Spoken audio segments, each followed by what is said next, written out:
or the Marlins. Got to send some love to the Marlins. And we'll get into that in just a minute, but I want to make sure that we are all clear about where I'm going with this today.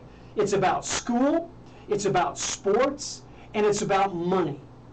And all three of those are connected, as they are connected to a fourth thing, which is COVID-19 and the coronavirus. It's something that gets me kind of charged up. And as we do every week, we have a Mindset Monday. If you watch and follow 360 Mindset, you'll notice on our social media posts we have a quote that we give every week. Well, this week's quote on Monday was from a great leader. And regretfully, we had another great leader pass into the next world, John Robert Lewis. So this quote will fit. If you have a struggle, if you're struggling about what to do and where to go, this quote might help you, and it sets up today's show. Running taught me valuable lessons in cross-country competition. Training counted more than intrinsic ability, and I could compensate for a lack of natural aptitude with diligence and discipline. I applied this in everything I did. So said Nelson Mandela. Running, athletics taught him valuable lessons when he competed in cross country. His training counted more than intrinsic ability, and he could compensate for a lack of natural aptitude with diligence and discipline in that training. And yet he applied it in everything he did. Game on. Well, when you're an individual competing with yourself, cross-country running, it is game on. Any place you have a surface to run on. So did Nelson Mandela. And so did John Lewis, who got into trouble in a good way to make it better as he served others. Well, today we're going to talk about seasons starting, seasons hopefully starting. What is the condition of the seasons when they start? What is the fan experience? We're going to talk about that today as well. It's really interesting what's going on in our world these days. And as Nelson Mandela said about running a race in cross country, Major League Baseball, they started running their race. They've had some bumps and some little hiccups. We'll talk a little bit about that. There's also the WNBA and the NBA. They've started to play in their respective bubbles. And regretfully, I have to point out that there's a little bit of discourse and discontent in the discourse between the WNBA and the NBA. The NBA, they truly have a bubble, very well designed at the Disney complex down in Orlando. But when you go further south to Bradenton, where the WNBA is at the IMG facilities down there, it's not the same. I mean, it would on the surface appear that way, but it's not the same. There are some differences, some noticeable differences. But both leagues have modified seasons. Well, that being said, the modified season in the pursuit of the Stanley Cup is going to have its playoffs. There is quite a detailed examination of what that playoff looks like. There have been some exhibition games this week for the NHL in preparation for the beginning of that playoff program. Some of my favorite teams are in that playoff setting already. Others are still determining their ability to compete in those settings, and we're gonna get to that in just a minute about the NHL. But we also have the college and high school scene. Will they have a season or not? Now, I had prepared for this week's show by talking to athletic directors at Colorado State, at Colorado. I talked to their marketing and promotions people, which is the IMG Learfield group that handles both of those schools, CSU and CU, as well as having a broad footprint across the country. So I got some great input from them. I talked to Rhonda Blanford Green, the executive director of CHASA here in Colorado, who was in constant contact with our governor, Governor Poulos, about what are the rules, what are the guidelines, can we play, can we start a season, have some updates on that. So let's start with the NBA and in their bubble. The NBA's in their bubble. They've done a pretty good job of making things happen. Well, one of the things that happened for them is they had a couple of really great games with regard to the Lakers and the Jazz. Both teams had comeback wins in their contests. Some surprises that LeBron James had to rely on his defense. He had to D up, but as I've seen it as a basketball coach and as a basketball player at the college level, if you're struggling offensively, you go to your defense to get you back grounded and foundationally executing what's necessary. And I think LeBron did that. And if he was honest with himself, I think he would agree with me, and he knows he did it. Because his defense was there when his offense wasn't. He kept with it, and when he was needed to produce an offense, he did that. And was part of the game-winning process as a result of it. So, in that not exhibitions, but the beginning of the season for the NBA, what is the role of the fan? Well, they're no longer called just fans. They're virtual fans. And the NBA has a contractual agreement for the next 2 years with Microsoft and their Microsoft meeting format to provide an experience for fans that can participate in Microsoft Team and then be seen on these big jumbotrons at the end of the court. Now we're going to talk a little bit more about that in just a second, but let's get back to the games. The Jazz, it wasn't just a win, a comeback win for the Jazz, it was a comeback for a player as well. Number 27 for the Jazz, he was not only the first points to be scored in this game, he was also the points to be scored to win this game, but he was also the first NBA player to test positive for COVID back in March. Extremely interesting. I'm wondering if Rudy felt any weight of that, or maybe he did after the game when he realized what he actually accomplished. But he's definitely a comeback kid, and a great emblem and example for the beginning of the NBA season in this modified form. Well, actually, the beginning and the end of the season for the NBA. And then when we continue with that, we've got LeBron and his defense, and I kind of go, what? Because LeBron isn't known for his defense. He's known more for his offense, putting the ball in the basket and winning the game. Well, for most of the game, he was not there. In fact, one of his teammates was. Anthony Davis was a game-high scorer of 34 points, but LeBron came in at the end using that defense to anchor himself, balance his game, maybe getting his footwork and his body into a place where he could execute. Well, that's what happened for LeBron. So I think there were two great wins for those two teams. They were comeback victories for both the LA Lakers against the Clippers and the Jazz against the Pelicans. And the Pelicans were doing quite well. There were two notable things in both games from a coaching standpoint. The Pelicans took out their center and didn't let him have as many minutes as he probably should have, which could have meant he may have made a difference in the outcome. The LA Clippers, Doc, you know, I've watched Doc coach for years and years. I watched him play as well. I've known his family in Chicago back in the day, and I'm just wondering about his coaching decisions. Sometimes not so much decisions but substitutions as a coach. And he came under some scrutiny against this game as well. Now, what that tells me is that it's the NBA, and that the competitive juices are flowing for both players and coaches.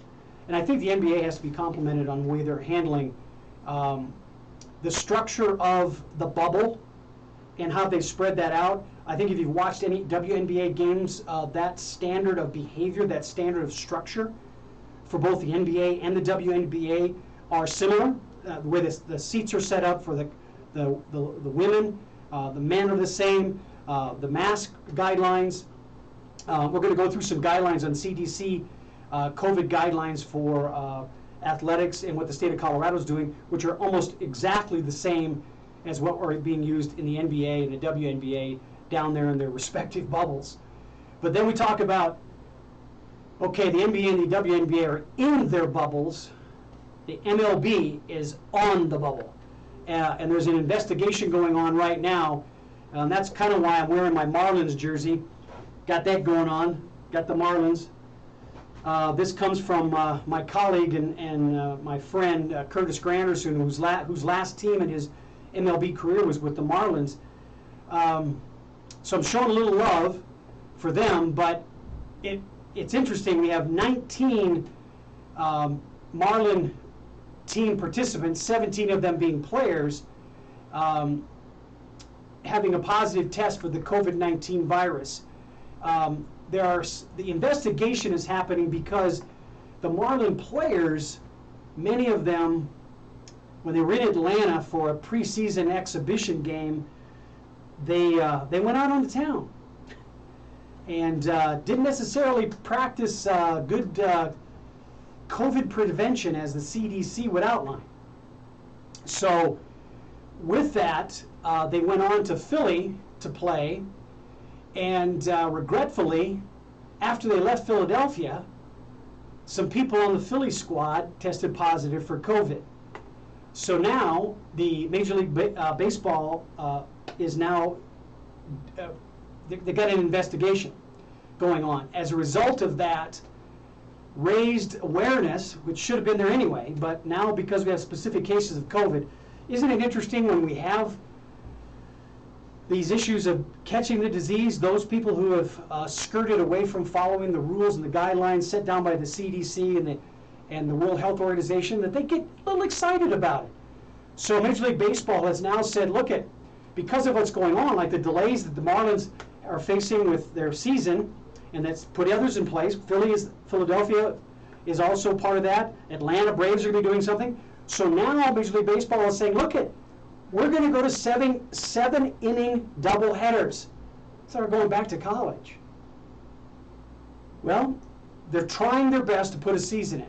And we would do a lot better if we would just follow the rules. It's like the rules of the game. Well, this game is a game of life. Let's follow the rules. Major League Baseball, let's get in a bubble, not on a bubble. All right, so moving on, we've got another exciting thing here. The NHL Stanley Cup playoffs are going to happen very quickly, to the point that when these playoffs happen, and the Avalanche is why I picked this picture, the Avalanche are in the mix. And I'm wondering what you're going to feel like as a hockey player, as a Major League Baseball player, NBA player, WNBA player, if you are part of the winning team that wins that championship trophy for 2020, the 2019-2020 season. Is it any less competitive?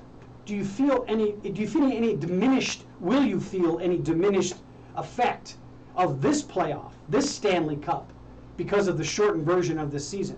Or will you feel emboldened because you followed the rules, you did what was necessary to maintain the health of not only yourself and your teammates, but the health of the sport that you play and you love? I hope that's the case. It's just really interesting. Well, the first round of those playoffs starts tomorrow, August 1st, and then you'll see that as they progress on the different arenas where they're playing, you'll see it finish on August the 11th for the official who's going to be in the running for the Stanley Cup. That whole process of the playoff part is going to be done by August 11th, and then they get into the hunt for the Stanley Cup champions. The teams that will not be participating in that are the Ducks, the Kings, and the Sharks. They missed that playoff based on what they had done in the season prior to the pandemic, and they regretfully are not going to be part of that Stanley Cup playoff run, and then eventually the championship, the playoff championships. Okay, so are the pros a model for how to proceed with sports and activities at any level, college or high school? Are they an example that we should follow as administrators and college athletic directors or high school executive directors for sports and activities? I don't know. If you looked at Major League Baseball, I wouldn't necessarily want to follow their example because they haven't been really keeping up on the player behavior. Now, as I say that, I'm reminded of a quote that I've shared with you in the past, and it's the quote on Mastering Self by Lao Tzu, The Art of War author. If you're a teammate, knowing others is intelligence. Knowing yourself is true wisdom. Mastering others is strength, but mastering yourself is true power. Let me relate that quote to what's going on with this behavior and extend it into the college and high school sports and activities arena. The Marlins teammates that went out in Atlanta, out on the town, and did not practice good social distancing, wearing a mask, washing your hands, being aware of where you're at, that was not a model and example of knowing yourself and being intelligent, knowing others and being intelligent, having wisdom about yourself. Now, as educators, as coaches and administrators, how do we share with the coaches, administrators, officials that will be at the games, the people in the scores book box, keeping score, running the scoreboard, because there's not going to be many people in the arena, on the field. Here in Colorado is my best reference to share examples for the country about what is the structure of the events. What are we going to be doing to make sure that these arenas are safe for these kids? Well, CHASA now is our organization. They have officially, based on their guidance from the state and the governor's group on COVID-19 preparations, have said that softball and boys tennis has been given the approval to start practice, and they will have additional responses to other sports over the weekend. Now, you can go to the covidnow.org, I'm sorry, not COVIDnow, chasanow.org website for more details about specific criteria. I'm going to summarize it here so that you can understand what administrators, coaches, and families are facing. Now, fans and the family members that are fans aren't going to be going to the contests. They're either going to be able to look at it virtually, hopefully. There's no indication that that's going to happen at the high school level. College level, still waiting for that to be given as direction. In talking to the IMG Learfield representatives, which I hope to be bringing back on the show when we get more concrete information, between now and August 4th, a lot of conversations are going to be had amongst the directors, administrators at college levels, the conference leadership in the various conferences across the country.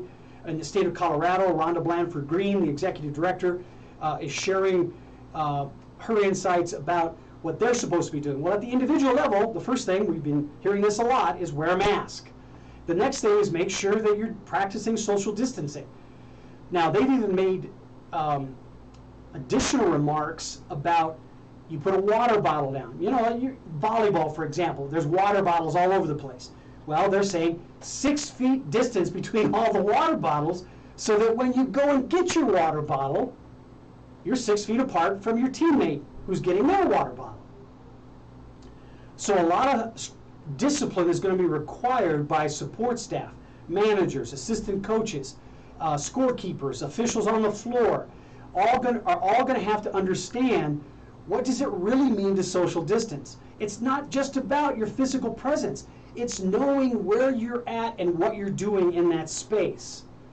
So add to that, just make sure you wash your hands. This is a great time for me to pause a minute about washing your hands and talk a little bit about AvCare. Remember, you've got a code, everybody out there, 360-PERF, 360-PERF, 360 Performance, for the show. That's what I do. To get your, not only PPE equipment, but get your germicidal hand lotion, non-alcohol, so it doesn't dry your skin out. This is great for athletes, and if you want, get the fishbowl. So when you go to store.avkare.com, store.avcare.com, use your code. You'll see the fishbowl of the carabiner hand sanitizer and also the disinfectant, hard surface disinfectant. If you've been noticing any broadcasts on TV, like one of the sad but very effective broadcasts the other day was the funeral for John Lewis, and every time a speaker came up, a president, a singer, whoever it was that was speaking, a 12-year-old boy that was honoring John Lewis, they put a disinfectant on the microphone and cleaned it to make sure it was ready for the next speaker. That kind of stuff is going to have to happen in sports contests. If we're going to be allowed to get in the gym, I personally am waiting for Niwot High School to get the green light to begin to prepare for their season as a volleyball team. When that happens, I can tell you, I'm going to give them a bottle of Waltz D hard surface disinfectant. So the scores table, because there's an exchange of information and paperwork, and people are writing on computers and laptops. All of that stuff needs to be considered. So take advantage of it. Use the code 360PERF at store.avcare.com. So continuing off the agenda, we're washing our hands. Put some lotion on after that so you protect yourself with the lotion. The next thing is they're going to be sanitizing the equipment. Volleyballs,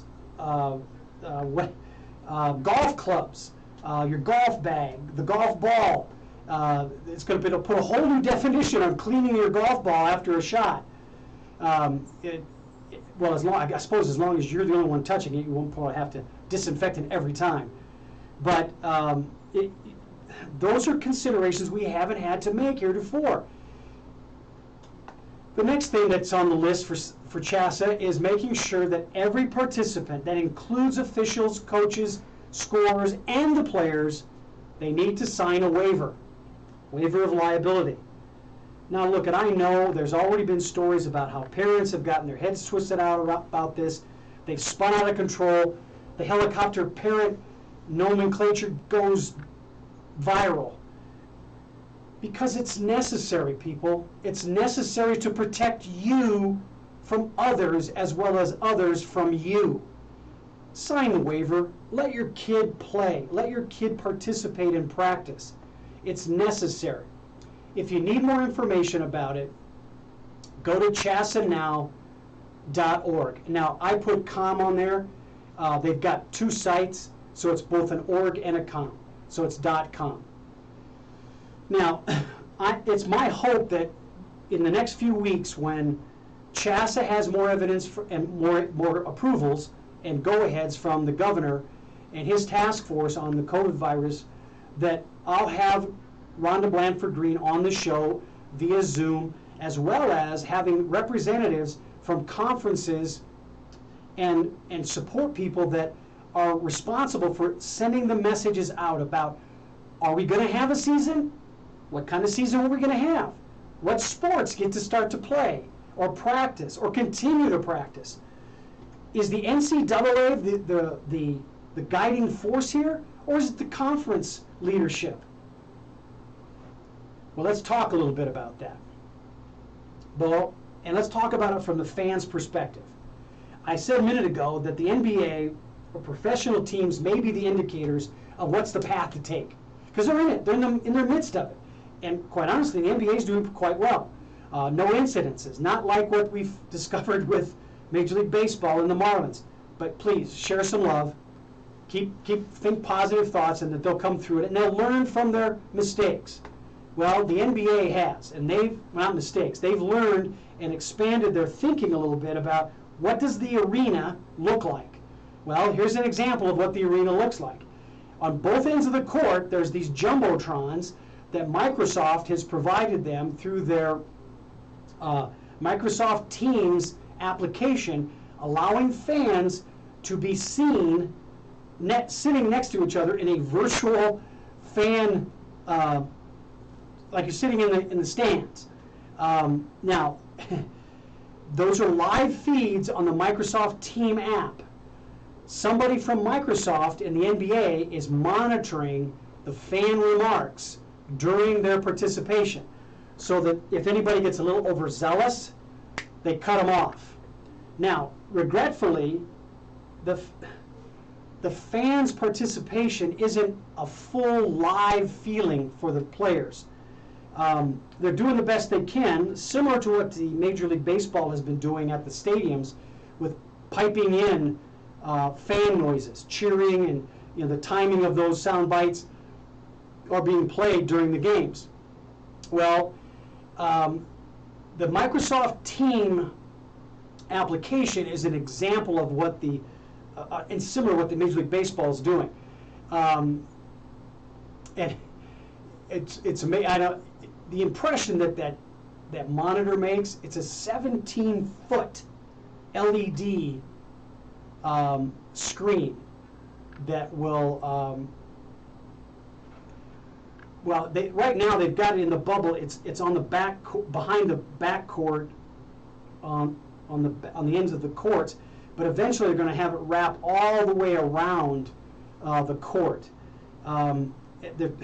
Their initial intent, so they say, was to give the players a feeling of the fans being present. So more the animation of a fan in their seat, their virtual seat, their virtual stadium seat, is what they were hoping for. You know what? I've had a chance to talk to some players, and I'm not going to mention names because I didn't get their permission to say their names, but both NBA and WNBA players, they're not really seeing it. They're there to compete. They know they've got a short amount of time to deliver results to earn a berth as a team in the championship for the NBA championship or the WNBA championship or the NHL Stanley Cup or Major League Baseball World Series, whatever the case may be for your respective sport. They're there to play. Now,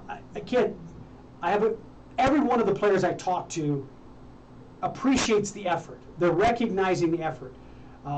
But that effort by Microsoft with the NBA is not necessarily encouraging or giving them more energy or more focus to please the fans.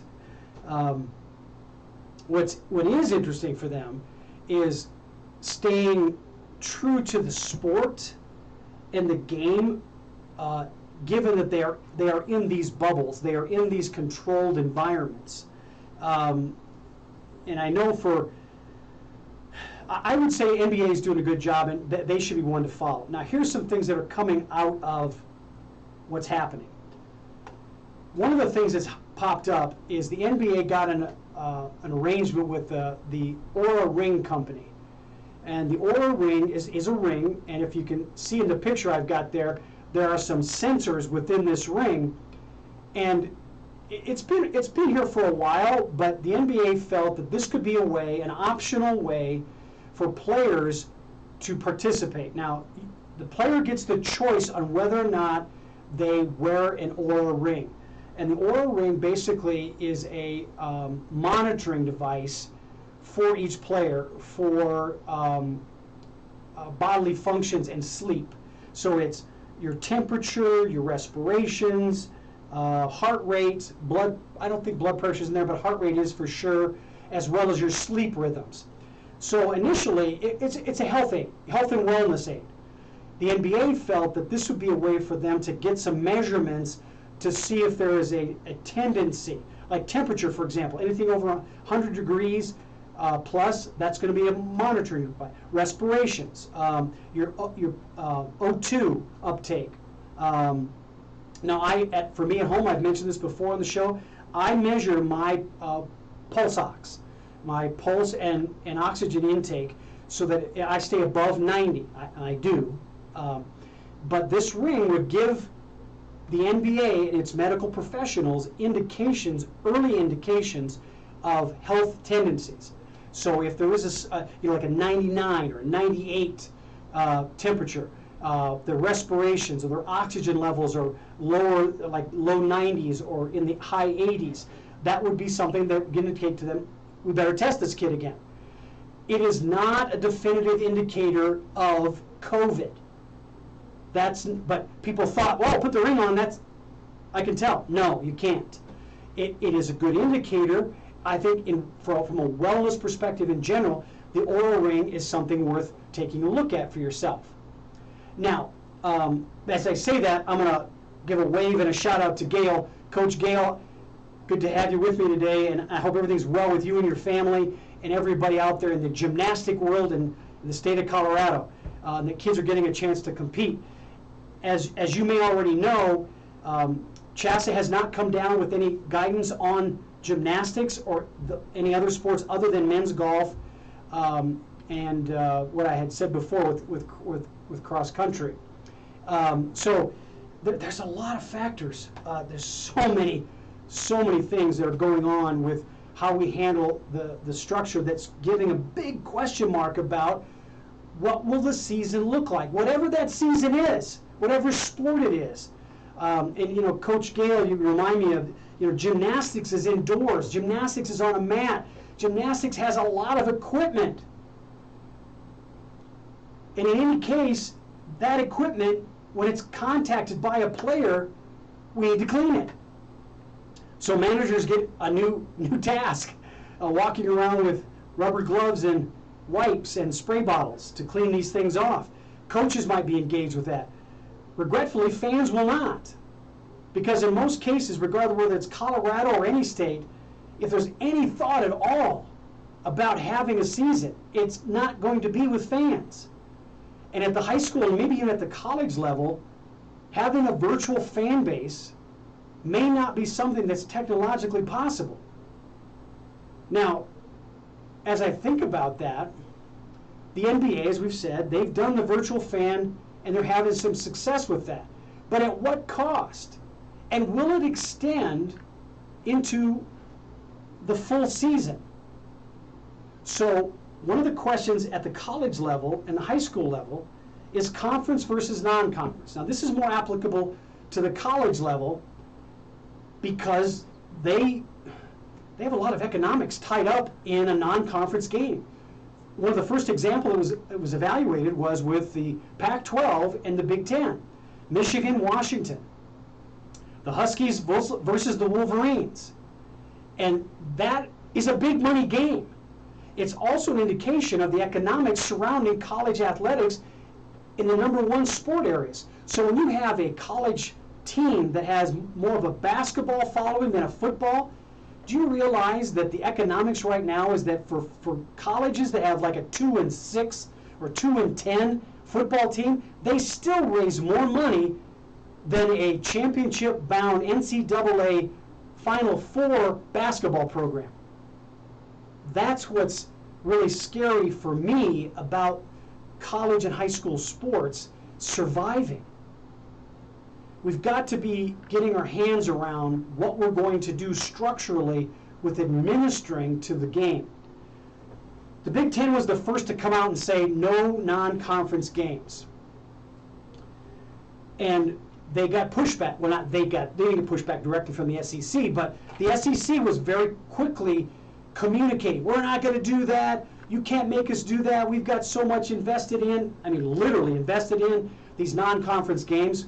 Well, thankfully, they thought wiser, and the SEC has turned around this week.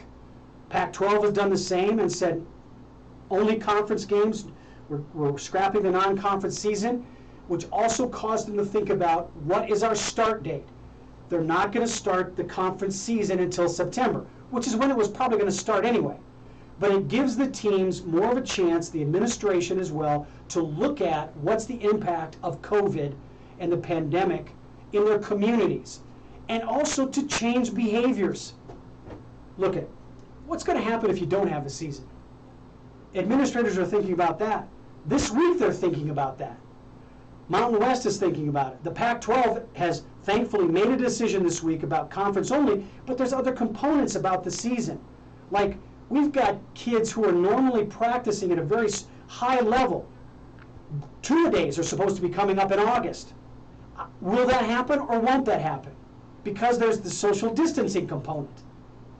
Let's make sure that we're thinking about the mindset of these young people and that we're mindful of who they are. As my quote about mastering self went, it is intelligent about knowing others. So be intelligent, know these players, and get involved in understanding who they are so that we can understand about the full season, including pre and post season. We need to have activities. We need to have coaches and administrators staying in touch with these kids. Because remember, the pace of their off season is slowing down because of the pandemic. It's not going away, but how they interact in the weight room, how they interact in practice. And now you add school on top of this, they're not on campus. They're going to be virtual. We need to monitor them. We need to watch how they behave and be mindful of taking care of their mind-body connection. But at this time, regretfully, the conferences, even the ones that have large economic benefit on the table, are not talking about postseason. They're not talking about what if. What if we perform well and we go on to postseason? How do we transport? Are we going to be in a hotel? What arenas? Are we going to have a bubble? Is our conference going to talk to another conference and help us plan for like what the NBA did or what the NHL is doing with certain ice and arenas that they're going to be participating in, is to control the environment and maintain CDC guidelines? As I listed out with what CHSAA has to face, every piece of equipment needs to be sanitized. Little shout out to my lovely friend and sister-in-law, Lisa. Good to have you with me today. You know, in Illinois, that reminds me of the state that I came from before moving out to Colorado. Illinois is, we got to get control of people, have some discipline. The kids need your help in maintaining the discipline necessary to input the behaviors and standards of behaviors that allow us to be safe, so that kids, when they go to school, are being safe. Now, as I say that, I'm saddened by what teachers have to face. And look at the average age of teachers across the country, according to the NEA, the National Education Association, is greater than 40 years old, which means there's going to be teachers who are their immune systems are deficient or compromised in some way, and they need to be considered. The environments that we're asking them to be in need to be considered. So Katie O'Connor from Colorado Springs, Colorado, an elementary school teacher, her video that she put up on YouTube went viral to the point where CNN brought her on to their broadcast to talk to her about her role as an elementary school teacher. Now realize, elementary school, is an easy statement to make, is different than high school or junior high or college. An elementary school teacher being asked to socially distance her students is counterintuitive to the process that elementary school teachers go through with elementary school kids. Contact is a necessary part of socialization at that age, as well as their interaction with the physical devices, books, pencils, paper, all of that stuff helps teach them how to interact, how to share, how to communicate with one another. Katie was asked to take those out of the room. The desk separations don't allow for passing of papers. Remember, elementary school teachers teach every subject. It's different than middle school, high school, or college. Katie's face in her video was very transparent as to her sadness. I encourage you to look on YouTube for Katie O'Connor, Colorado Springs teacher, and watch her video so that you understand the energy you need to absorb to be motivated to comply with the guidelines, so that these elementary school teachers can have some semblance of process and pedagogy to teach these young minds, both as math teachers, science teachers, social studies teachers, but also socializing them as teachers. Elementary school is different. It goes without saying, I'm asking you to follow the science. CDC is the science. The structure that we put ourselves into may cause us to modify some of that environment so that we can have some of the things that, this is hard for me to say because I'm you know, I want to be under control, but I'm angered at the fact that what is obvious, what's in front of us, the science says it's here. We need to be conscious and mindful of our behavior.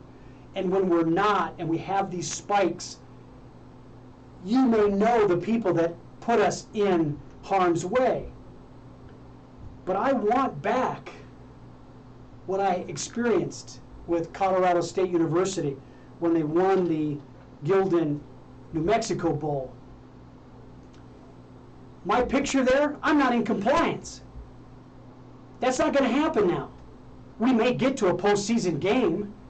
We may be able to have the trophy, but I don't think I'll be able to be in a locker room and touch the trophy.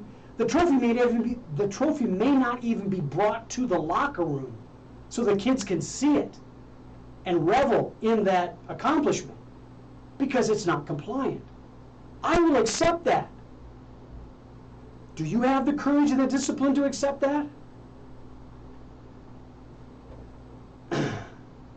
It's extremely hard for me to say these things. Welcome, Polly. PY, glad to have you with me. And you know what? PY's coming into the show today reminds me of entrepreneurs and business owners who also are faced with these challenges, just like the administrators of sporting events in trying to structure a contest that allows the players to compete and yet be safe, knowing that their moms, dads, grandmas, and grandpas are not in the stands. I remember the days when coaching Paul and his teammates, one of which wore this jersey, Curtis Granderson, and how wonderful it is to have that experience. So I get it, man. I get it, how tough it is to face not being in the stands to support your kids. But it's got to be done. We got to do it. We have to represent. And I understand the SEC conference director, or the Big Ten executive director, the CHASA, the Colorado High School Activities Association director, what they're going through. Look at Rhonda Blanford Green has served this state in many, many capacities, and not just as an ED for the association, but as an athlete, as a spouse, as a mom. She knows the experience, and she knows what it takes to make sure you comply, because in her household, that's essential.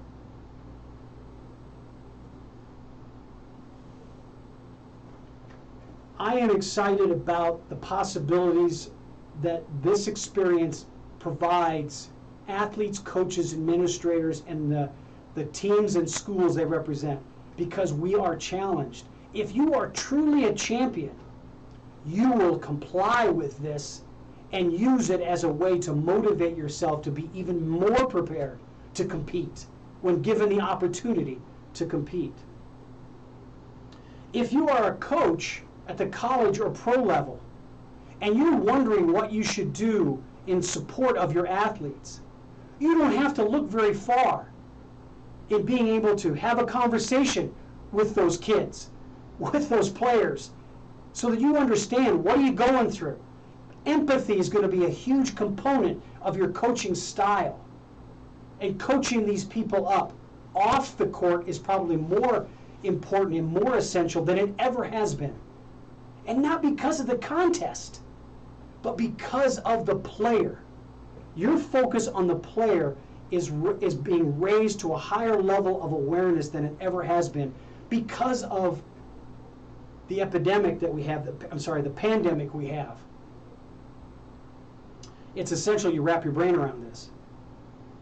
I want to be part of that championship experience again. I want to hold the trophy. I want to be able to share with a fan an experience in the seat, along the court, in the stands, not virtually. And yet, I'm also confident the virtual experience is not going to go away. Because it's kind of cool, actually. As much as I love being on the sidelines, sitting in the stands, experiencing the environment of that contest, the tech world is not going away. And people like the companies like Microsoft and Apple and Google, they're gearing up. They've already shown us. Microsoft has already shown us with Microsoft Team that we thought was part of the business world and not going to be implemented into the sports arena. It's going to be there. It's going to be in the theaters. For theaters like AMC and United Artists to survive in showing movies and having that hot popcorn smell coming in as you walk into the theater, be part of that experience, some people are not going to choose that. But they're going to want to see the first release of a movie. And they want to be there to see it. Well, the virtual theatrical experience is going to be there. Will Broadway open? There is a wonderful Broadway production, a musical, that's ready to go back to Broadway, but may not. But the music is sensational. Jeanette, a musical about the first woman congressperson, is ready to get back onto Broadway. But the music is sensational.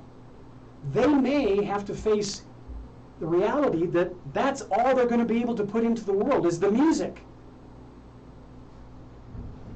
I regret that. I hope technology will support Broadway in a way that's just dynamic and exciting and bring us a virtual experience that comes as close as it can to bring us back to butts and seats.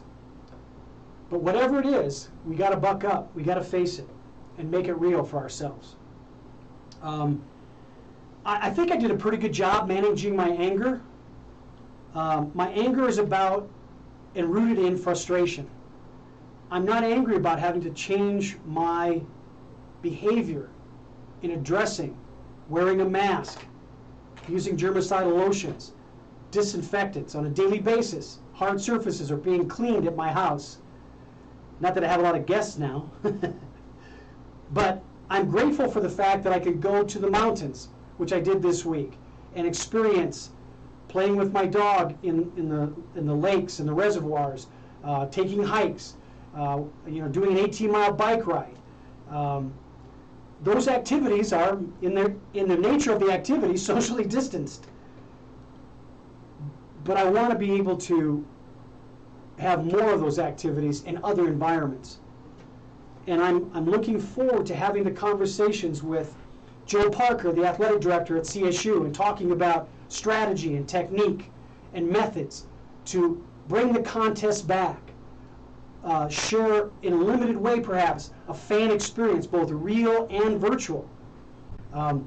Creative minds will, in fact, master themselves so that their true power comes out in being able to help these student athletes, these professional athletes, have an experience that's not only real as they know it, but also it's safe.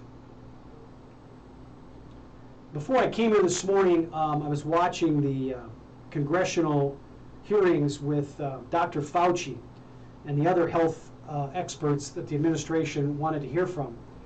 And it sounded redundant to me. Because it's the same stuff, right? Wash your hands, wear a mask, socially distance, so on and so on and so on. But the other reality was they were being asked questions because people aren't doing that. And people are dying. 150,000 people have died. That is in excess of 30,000 people a month since this started.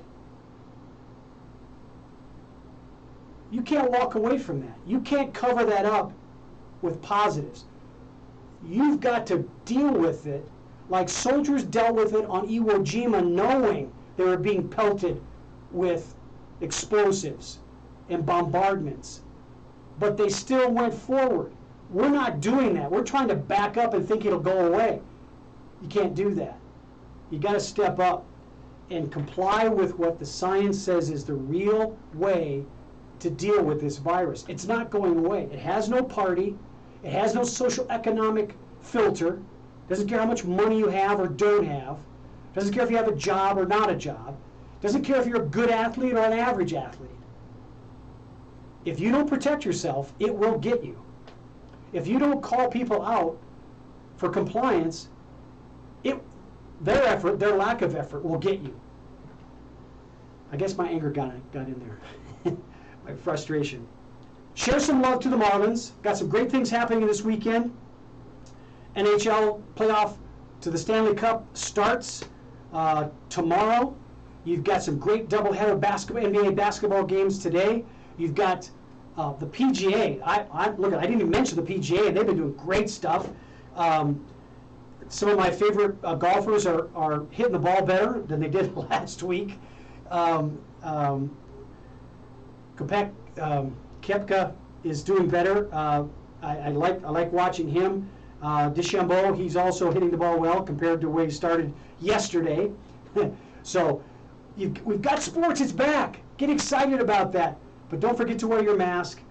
Don't forget to wash your hands. I'll give you another blip on the germicidal hand lotions. Remember, I've got a code for you, 360PERF, P-E-R-F. Go to store.avcare.com, put your order in, use the code for the germicidal hand lotion, which is alcohol-free, as well as their hard surface disinfectant. Look, if you're a coach or an administrator in athletics and you're called upon to be at a sporting event, which I hope you are, please, I hope we're going to have them, you may be the one with the squirter bottle disinfecting the any number of pieces of equipment, or giving lotion, or you're the one spraying the water bottles out every 6 feet and making sure that the athletes are protected, and that you're calling people out to wear their mask when it's an indoor event. I'm looking forward to Niwot High School women's volleyball team getting back or getting the green light to compete. They've been practicing, but it's been a cautionary tale, and they've been doing a great job. And that's all been within the compliance of the state guidelines, but they haven't gotten the green light to compete yet. So we'll see what happens with the guidelines, and I'm hoping it's coming sooner than later, all across the country. These kids, whatever age those kids are, from high school kids all the way to the professional kids, that they are given a chance to have that preparation. That they've got tension, they're frustrated, they're not executing at the level they're used to. So if they can play, we're going to need to be there for them and mindful of who they are when they're on campus. On the rare occasion they get on campus, both the high school campus as well as the college campus. Right now, in many states, in the high school level, it's virtual until October. That's going to be tough for moms and dads. So help each other as a community. Get out there in your community and talk to your neighbors. Social distance, talk to your neighbors, wear your mask, share ideas, share help, share support with one another, talk with each other about what's needed to be able to support not only our community, but our student athletes and their pursuit of being better and constantly striving to comply with what's what works and what gets them the best of their abilities demonstrated on that competitive surface, whether it's a football field, a volleyball court, a golf course, a cross-country run, whatever it may be. And if you happen to be an athlete in a sport that is, it's easier to administer the compliance, cross-country runners. Got the mask, I can run. That's different than volleyball. So support those teammates at your high school. Be empathetic. Help them out. Look, at one of the things that we're going to be able to see a lot of is your eyes. The mask is on, that's about all we get, right? And recently Dr. Fauci said, as this progresses, any mucous membrane, a tear duct, your nose, your mouth, those are openings that the virus can get into. So for those people in restaurants, as restaurants open and bars open, Dr. Fauci recommended that they wear shields as well as the mask in serving people because, well, it can happen, right? So protect yourself. We're getting close to the end of the show. I want to thank you for being here with me today like I do every week here at 360 Performance, 11 o'clock Mountain Standard Time, streaming at kuhsdenver.com. Take a look at us every week. Listen to the great musical sounds that come out of here. We're going to be having a really interesting show next week. We're going to be talking about image and brand as it relates to physicality. And we're going to use models, female models, to talk to us about how perceptions have changed about plus-size models, the not plus-size models. We're going to have, hopefully, some of those representative models, career models, on the show with us through Zoom. Some people that have blessed us here at KUHS, streaming with us. They're wonderful. If you take a look at KUHSdenver.com on Facebook, you'll see some Bill Murph and his great great models that he takes pictures of. We showcase those on KUHS. We're going to talk to some of those models next week, and then I'm hoping the week after we'll have everything squared away. We're going to have representatives from CHASA, from the Learfield IMG marketing and sports management companies that serve both CU, CSU, and other conference teams around the country, my alma mater, Iowa State, Texas Tech, and other teams. We're going to get them to talk to us a little bit. And we're hoping that we're going to have a representative from the Colorado Rockies operational team to talk about what are we doing? Do we have the cardboard cutouts in the stands? The LA Dodgers, they seem to think that there's value in those cardboard cutouts, and they're going to start selling them. I don't know if that's going to go over very well or not. They have a little bit more of a celebrity factor with their cardboard cutouts than we might have here at the Rockies. But I'm interested to know how these stadiums and how these operational administrators and executives are managing the stadium impact and increasing the possibility of the fan experience. Well, it's good to have you with me today. Have a great day and a wonderful weekend. Sports are back. Take a look at your favorite sport and participate in supporting them, but also reminding them what their responsibility is during this pandemic. Have a great week, everybody. Talk to you soon.